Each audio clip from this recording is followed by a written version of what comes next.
नमस्कार। देश काल में आपका स्वागत है। मैं हूं मुकेश कुमार। दोस्तों, अब वो समय आ गया है, वो वक्त आ गया है जब इस पर विचार किया जाना चाहिए कि क्या सेना का इस्तेमाल राजनीतिक मकसद से किया जा सकता है, कितनी वैधता है उसमें, किन आधारों पर उसे वैध ठहराया जा सकता है, या क्या कोई सरकार, कोई व्यक्ति, कोई प्रधानमंत्री सेना को केवल इसलिए किसी सैन्य अभियान में झोंक सकता है कि उसकी लोकप्रियता गिर रही है, उसकी रेटिंग गिर रही है, और सेना का इस्तेमाल वो अपनी लोकप्रियता को बढ़ाने में, रेटिंग को बढ़ाने में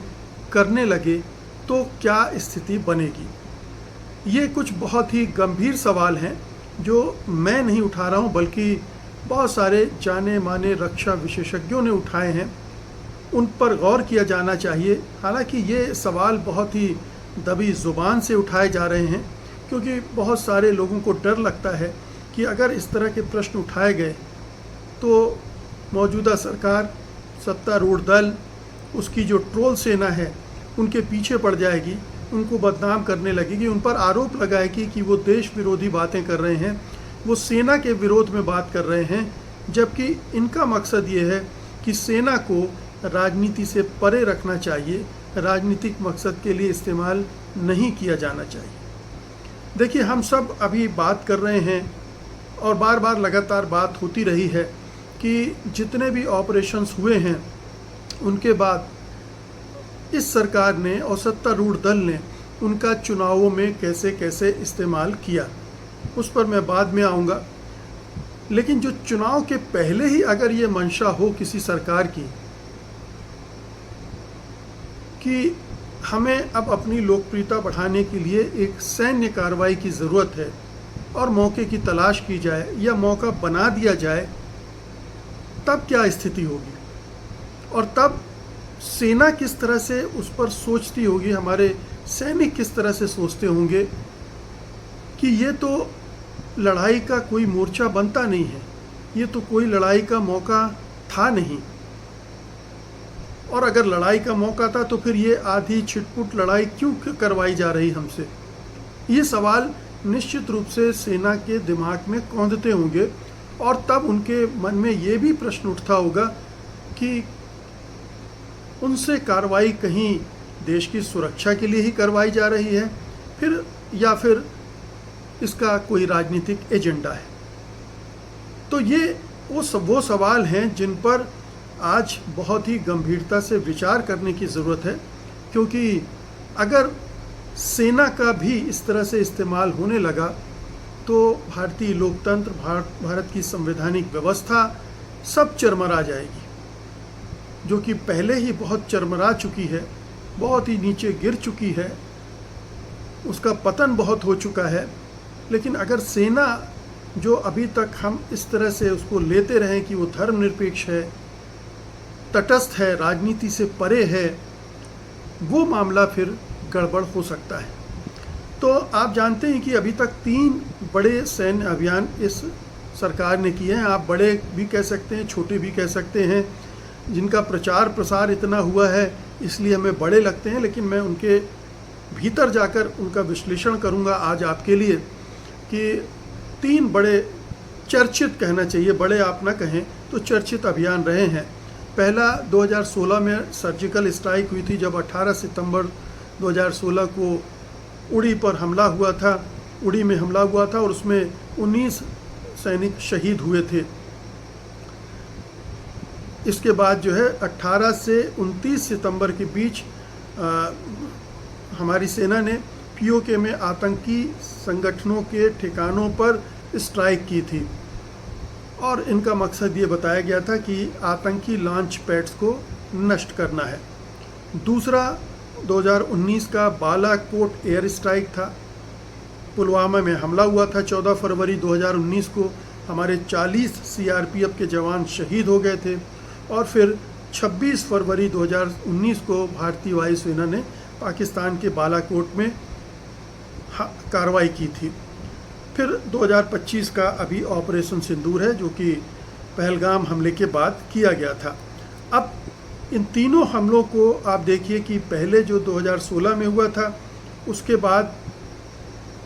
आपने देखा कि 2017 में उत्तर प्रदेश के चुनाव थे, विधानसभा चुनाव थे, और 2019 में लोकसभा चुनाव थे।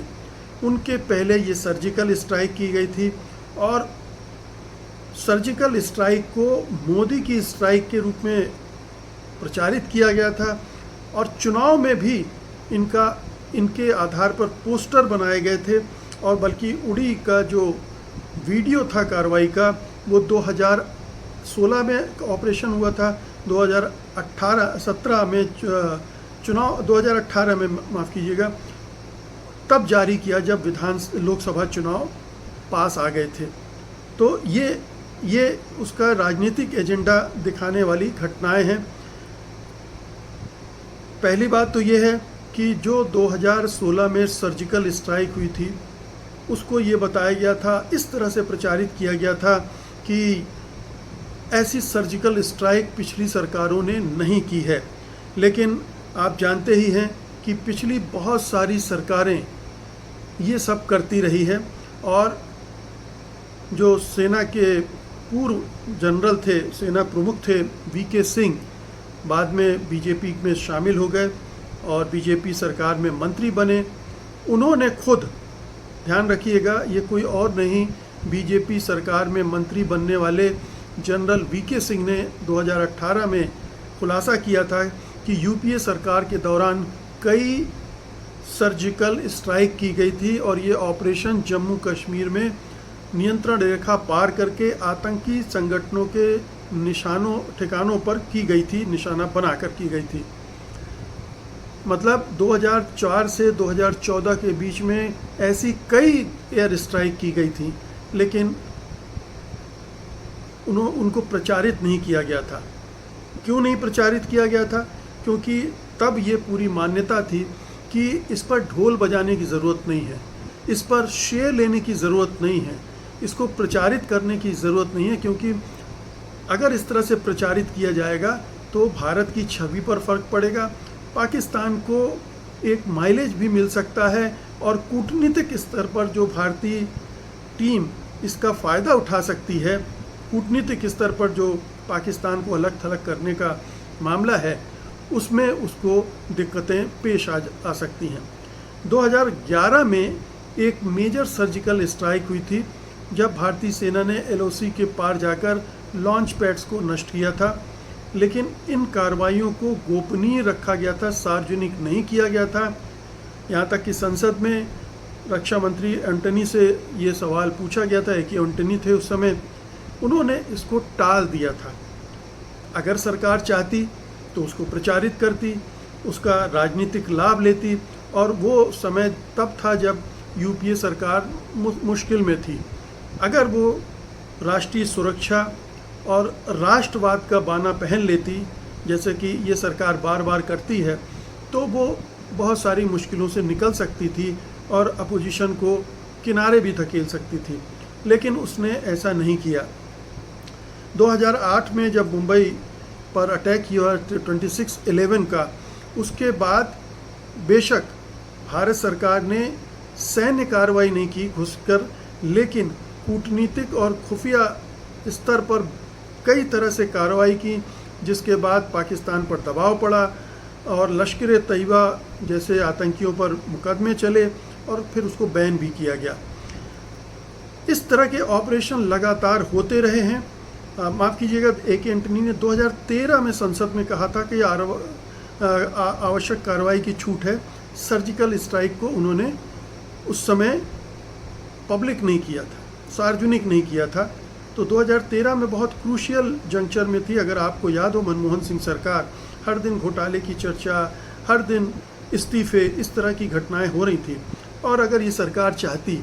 तो सर्जिकल स्ट्राइक को अपनी ढाल बनाकर अपोजिशन को निरस्त कर सकती थी, लेकिन उसने ऐसा नहीं किया, क्योंकि उस समय तक इस तरह की पॉलिसी नहीं बनाई जाती थी। यहाँ तक कि वाजपेयी सरकार ने करगिल युद्ध में इतनी बड़ी कार्रवाई की, लेकिन उसका श्रेय खुद लेने की कोशिश नहीं की, बल्कि उसे राष्ट्रीय गौरव से जोड़ा और अटल बिहारी वाजपेयी ने उसे अपनी उपलब्धि नहीं बताया। विचार का स्तर भी बहुत सीमित था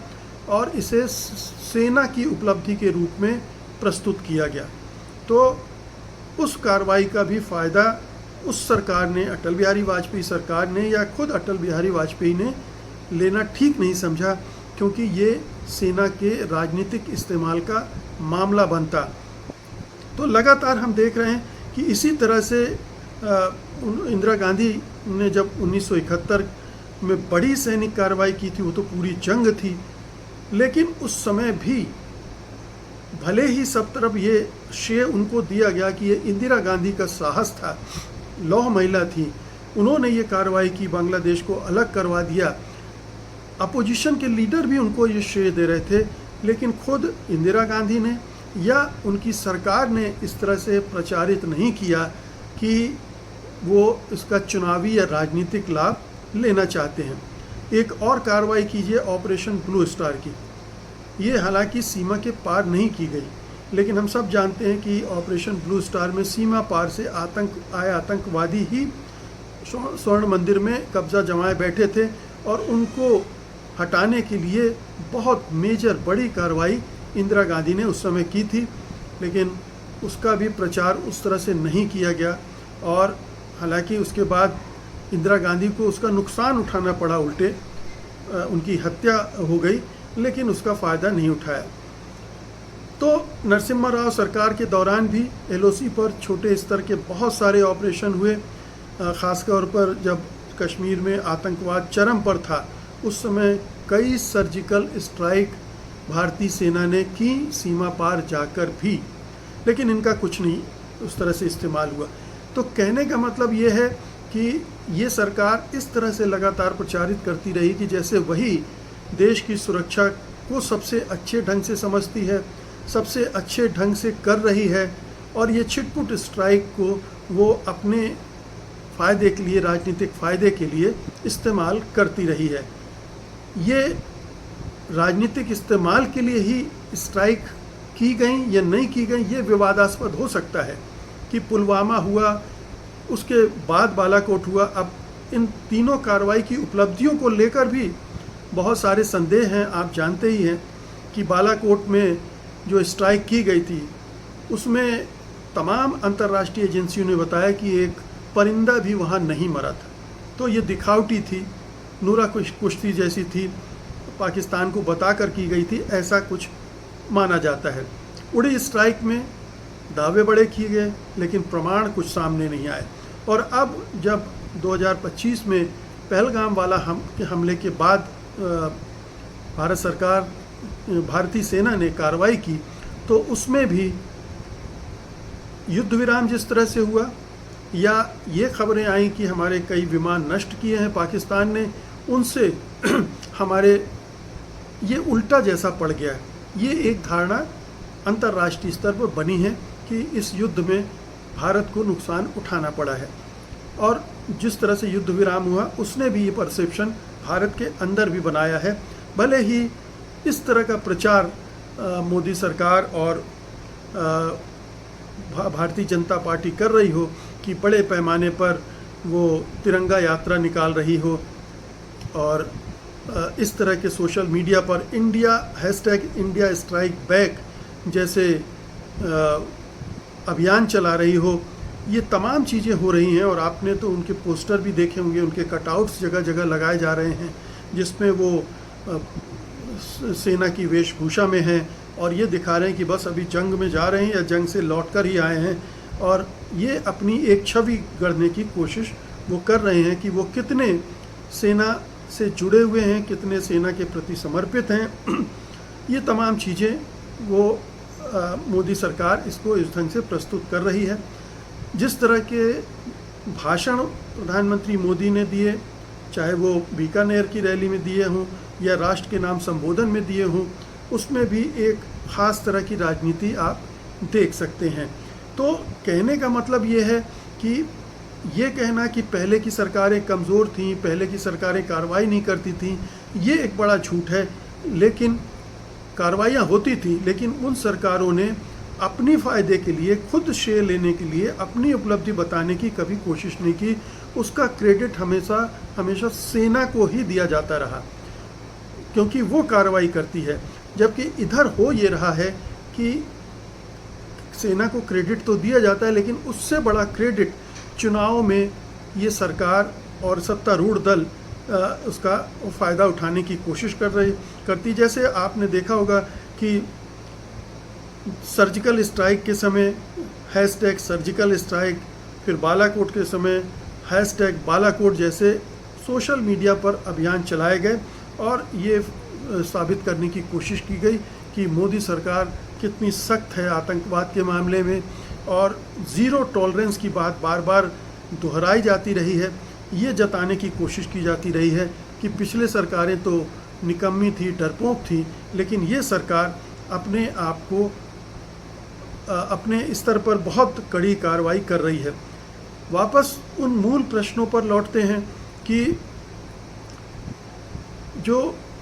दोनों स्थितियों में जो अंतर आपने देख लिया कि पहले जो कार्रवाई की जाती थी और आज जो कार्रवाई की जा रही हैं उनमें क्या फ़र्क है। और यही फ़र्क हमें बताता है राजनीति का, कि राजनीति के लिए इस तरह की कार्रवाइयाँ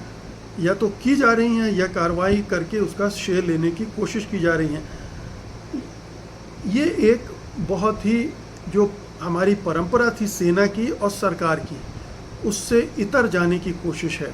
और ये परंपरा सेना को नुकसान पहुंचाने की भी कोशिश है, क्योंकि हमने देखा कि इस हमले में जो अभी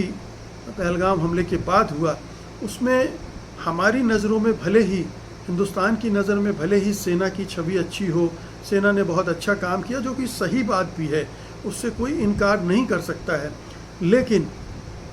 पाकिस्तान ने जिस तरह से रिटेलिएट किया,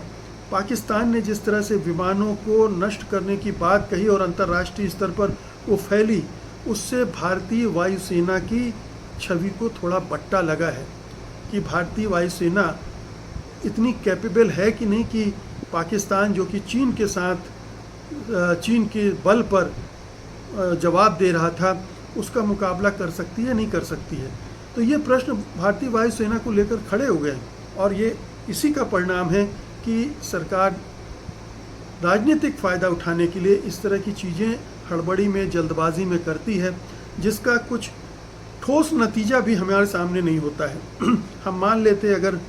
उड़ी की स्ट्राइक के बाद, बालाकोट की स्ट्राइक के बाद आतंकवादी हमले रुक गए होते, उन पर कोई कमी आई होती, नहीं हुआ। यहाँ तक कि धारा 370 हटाने के बाद भी जो कहा गया था वो भी नहीं हुआ। पहलगाम हुआ, उसके बाद ये घटना हो गई, इसके बाद भी कोई गारंटी नहीं है कि आतंकवादी हमले रुकने वाले हैं। तो क्या इस तरह के छोटे छोटे स्ट्राइक करके रिस्क लेगी सरकार सेना की छवि खराब करने की, सेना के अंदर ये भावना पैदा करने की कि उसका राजनीतिक इस्तेमाल किया जा रहा है? अगर इस तरह की भावना सेना में पैदा होती है तो आप समझ सकते हैं कि ये भारतीय सेना को आंतरिक रूप से कितना कमज़ोर कर सकती है, उसके हमारे सैनिकों के मनोबल को किस तरह से कमज़ोर कर सकती है, क्योंकि